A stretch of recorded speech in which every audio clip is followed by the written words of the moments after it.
ഇതൊരു 3 ദിവസം കൊണ്ട് തീരും കേട്ടോ. ഇവിടെ 3-4 പച്ചാപ്പിൾ കണ്ടു. അപ്പോൾ വിചാരിച്ചു ഒരു അച്ചാർ ഉണ്ടാക്കുന്നത്. ഇവിടെ പിള്ളേർക്ക് ഭയങ്കര ഇഷ്ടമാണ് ആപ്പിളിൻ്റെ അച്ചാർ. അപ്പോൾ ഇതാ ഒരു 2 ആപ്പിൾ അരിഞ്ഞ് വെച്ചിട്ടുണ്ട്. ഒന്നും കൂടി അരിഞ്ഞിട്ട് ആപ്പിൾ അച്ചാർ ഉണ്ടാക്കാം. കാശ്മീരി ചില്ലിപ്പൊടി ഇതിടുണ്ട്. സാദാ മുളക് പൊടി അത്ര മതി.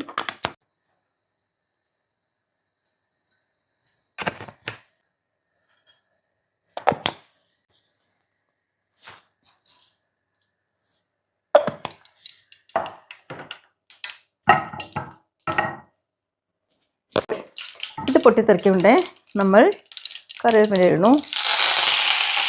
നമ്മുടെ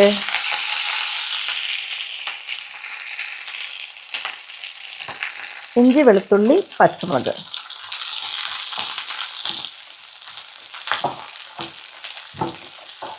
ചൂടോടെ തന്നെ കശ്മീരി മുളക് പൊടിയും നമ്മൾ മിക്സ് ചെയ്ത് വെച്ചിട്ടുണ്ടല്ലോ അതിട്ടു.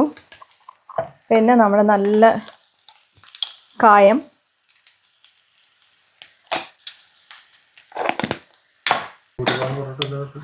കായം നേരത്തെ ഇട്ട്.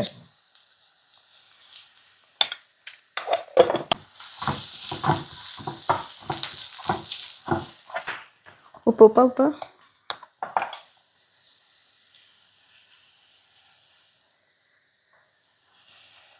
ഇനി ഇതിനകത്തേക്ക് നമുക്ക് നല്ലോണം ചൂടായി ഈ ഫുൾ ആപ്പിൾ അങ്ങോട്ട് ഇട്ട് തട്ടി മിക്സ് ചെയ്യാം. അടച്ച് വയ്ക്കാം. നല്ല വാസന വരുന്നുണ്ട് കേട്ടോ.